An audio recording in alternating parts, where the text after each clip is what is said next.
What's up, everyone? Welcome to episode 131 of the Noizze Podcast, part of the Noizze Podcast Network, and sponsored by Satanic. I'm your host, your boy, Chris Pugh, as ever, and once again in visual form, hooray, hooray. I'm joined by my very good friend and Mr. Cynical himself, Samuel Lewis. Sam, how are we? We are well. We are back. Face attached. Everything's going pretty well. We'll see how the reaction goes onto our social media front and all sort of thing. My wallpaper's blank though, so I think I'm going to get away with it. So we'll see. Yeah, and I've got a black hat on this time, so with any luck, I'll be free from scathing YouTube comments from Seven Dust fans. That what I mean, but if in case you're unfamiliar, I've got no idea what I'm talking about there. I don't know if you guys saw, but on our review of Seven Dust, where me and Sam were quite scathing towards them, someone commented and was really critical of my hat choice and my wallpaper, my parents' wallpaper choice that's up in this bedroom that I'm in, and just generally thinking I'm a horrendous person just because I didn't like the new Seven Dust album. So I tell you what, if you think your life is challenging, at least you're not a god that's commenting about and annoyed at someone because they don't like Seven Dust. Whoever you are out there, at least you're not the person annoyed that I don't like Seven Dust. We should tell you who we are. We're a fortnightly rock and metal podcast featuring news, album reviews, and interviews from your favourite bands. We're sponsored by the best metal tea brand and band in the world, Satanic Tea Co. You can find more about them in our description. We're available anywhere you get your podcast: YouTube, Apple Podcasts, Spotify, wherever you watch slash listen. We will be there. And the best way to support us is to like/subscribe, depending on whichever service you are using. You can also follow us on Twitter at Noizze Podcast. We're going to start with Teenage Wrist, Still Love. It's out on Friday, the 4th of August via Epitaph Records. It's the Californian duo's third album and the follow-up to 2021's phenomenal Earth is a Black Hole. We cannot start this review, Sam, without just quickly discussing Earth is a Black Hole, not an album that we actually reviewed on the podcast. It came out at the very, very start of 2021 during one of our 2-week Christmas breaks. Earth is a Black Hole. That album is probably the album I've listened to most in the 2.5 years since it came out. Just this beautiful juxtaposition between euphoric tonality and solemn, possibly at times nihilistic lyrical content. It was just kind of this pulsating statue of fun wrapped within the walls of serious subject matters. New Emotion, Yellow Belly, Silver Spoon, High Again, Wasting Time. Just phenomenal songs that sat perfectly between the border of pop rock with a slight biting of alternative rock as well. I just adored that album so much, Sam. I remember you liked it, but I can't remember any specific thoughts that you had on Earth is a Black Hole. If you could just reminisce. I really enjoyed it. I thought it was one of the top 5 to 6 albums of that year. I remember you found them first and you sent me them and said, I think they sound a bit like new REM. And I was like, okay. So I gave them a chance and I really liked it. I think High Again is one of the best songs I've heard in the last couple of years. I agree. It's one of the best alternative rock songs I've heard for a long time. And the whole album was able to find a lovely balance between alternative rock tropes without sounding particularly repetitive, with a pop melody and a real chorus running through it constantly that I thought really, really aided it. And they were able to nicely rotate between that. But bottom line, these were tremendous pop rock songs, really, at their heart. Some of the melodies and the vocal work here was just absolutely wonderful. And the guitar tone was what really, really sort of won me over, because the mix of the sort of muted distortion with this sort of echoey clean over the top as like a lead passage, I thought was really great, really impactful and really enjoyable. And it sort of created this unique cocktail of sounds for them that I really, really liked. It was hard to argue with that. The Still Love. Sam, how do you feel about this album? It doesn't contain the same strength in the pop area. It's not. Yeah, It's it not as. doesn't. It doesn't have the same hit singles. Like that's fine. It's for me. It's the classic sophomore album in the sense that it actually contains what should be the seeds of a really good third album. but feels like some of those ideas aren't quite fully formed yet.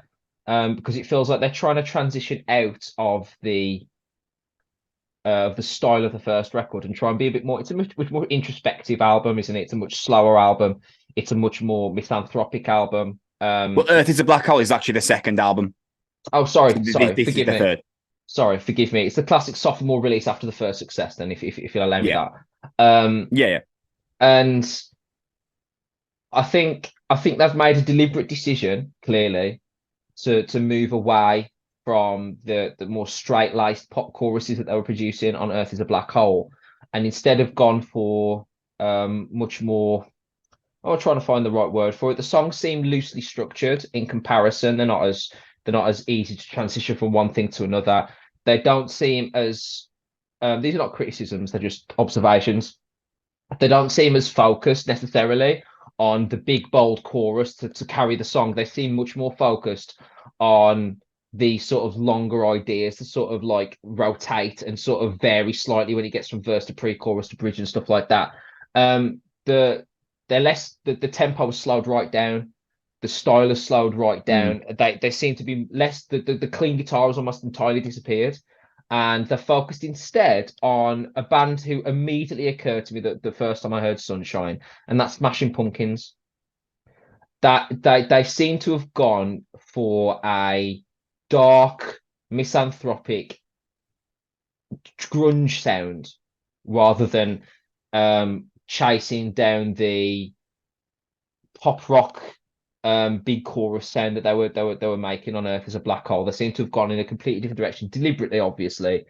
And the problem is I enjoyed the previous album so much that I'm still sort of mining for anything that reminds me of that, which I'm probably the probably the disease of the listener. Really, is it something I liked before and I want to find that again? I think overall, though, I want to stress I think this is a good album. I think this is a good album, It's a good album.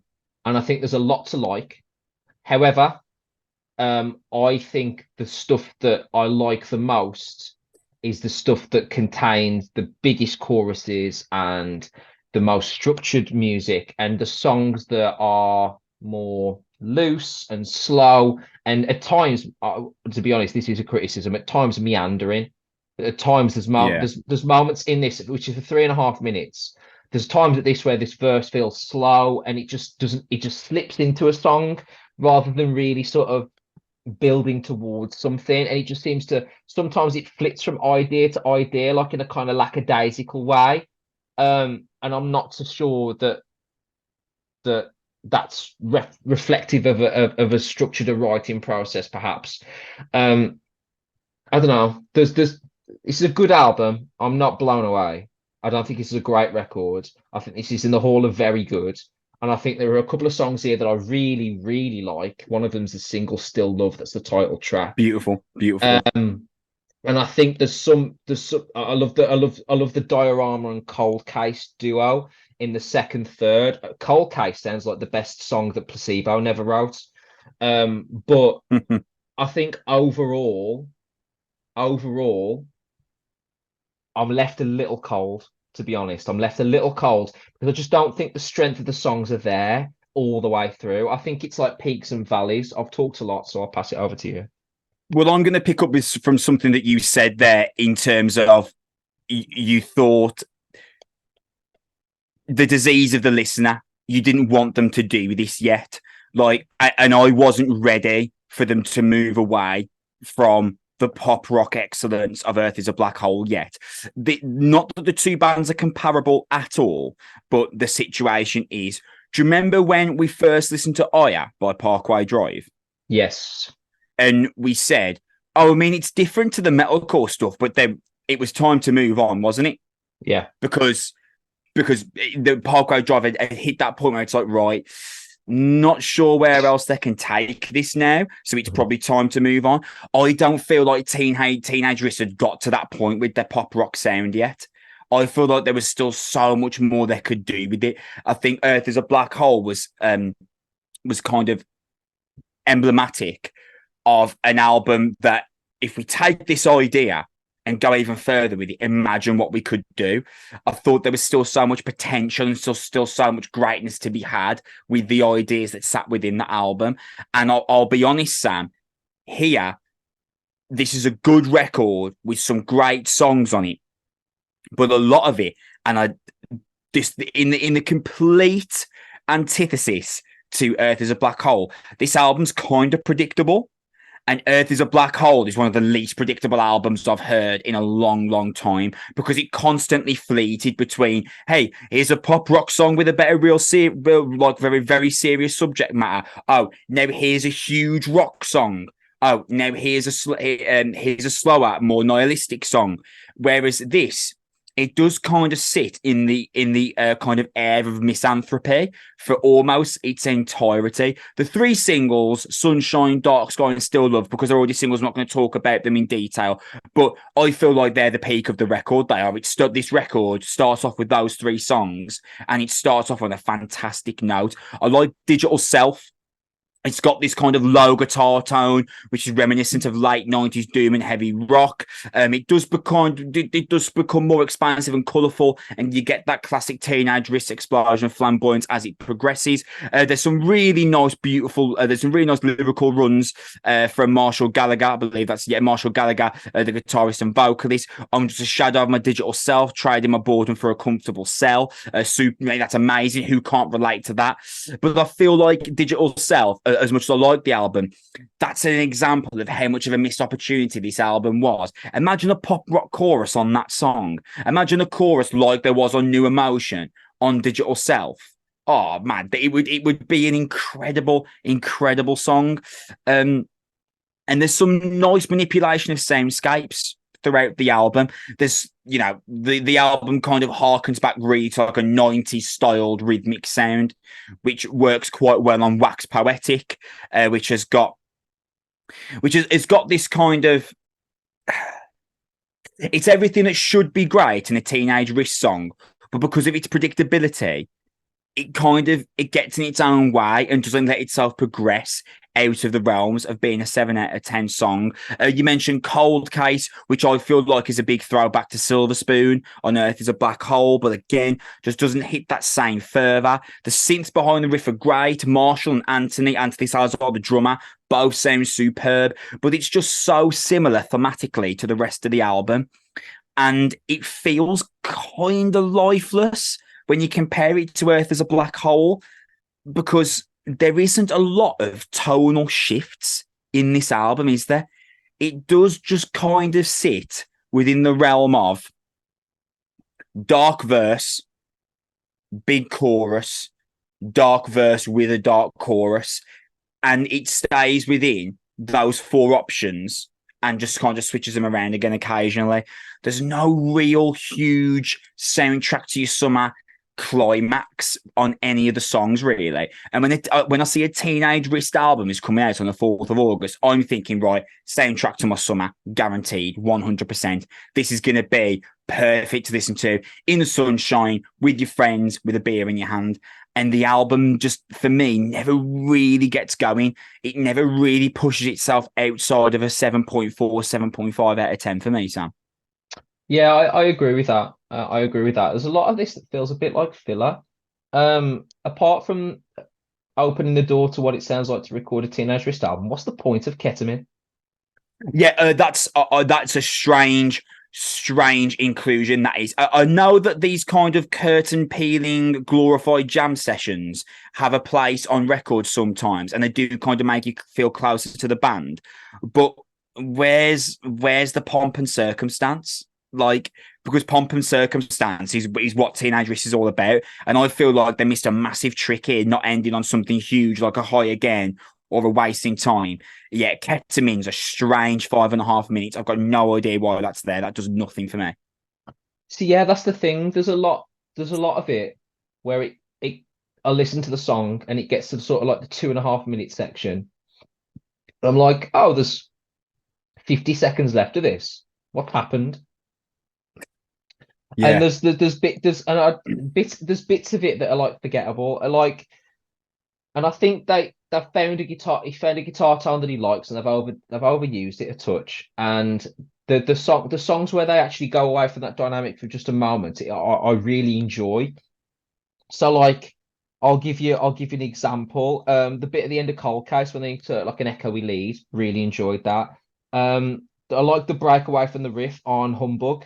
There's like this funky pre-solo section and then the solo that follows, but the midst of the rest of it doesn't really do much for me.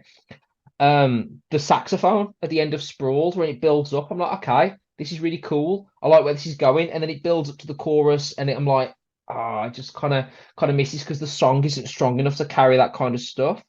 And like Digital Self, I agree with you. It needed something else. It's a nice listenable song, but it just meanders along a little bit, just meanders along. And if that's supposed to be your sharp commentary on the way that society has created a second version of itself and people lie about that second version itself and hide behind it for their own gain, then why isn't that a sharper, edgier song? It just feels like I don't know, like a sonnet to how sad you are about the way that the world has gone. And what ends up feeling is I end up coming out of it feeling a little bit unfulfilled, a little bit. That's probably the way that I feel about this, Yeah. Is that I like it and I like where this is going and I love his voice and I love moments of this, but it just feels like it never comes together at the right moment at any point. And aside from the three singles, which I agree, I still love the title track. There's a reason why it's the title track. Even the band has recognised, hey, that's the best song on the record. Well, have you Yeah. tried Yeah. doing 6 or 7 more of those? That would be ideal. But I think overall, and again, I do like this album, and I get the impression that their next record, I think, might be a tumble of both the previous two, and they figure out the bugs a little bit, and I can see where they're going into a more introspective, complicated, emotive kind of way. I just think it kind of falls a bit short at the moment. I mean, I can't apart from 3 or 4 tunes, I don't think these are going to sell live either. I think it's No. going to be a tough one for a couple of these because they're not particularly grabbing, and I think they're going to end up relying back on the older tunes, which is going to tell them a little bit about the sort of music that they're perhaps best at putting together. Yeah, you mentioned that you felt unfulfilled. I think I think that's where I am. And if we sounded a little bit harsh about this album, it is a good album, but I wanted so much more from this. I was so excited when I heard about this album coming out in the middle of summer, August 4th, perfect. Teenagerist, amazing. And I just feel a little bit underwhelmed, a little bit let down, and just unfulfilled. And that's not something I expected to say.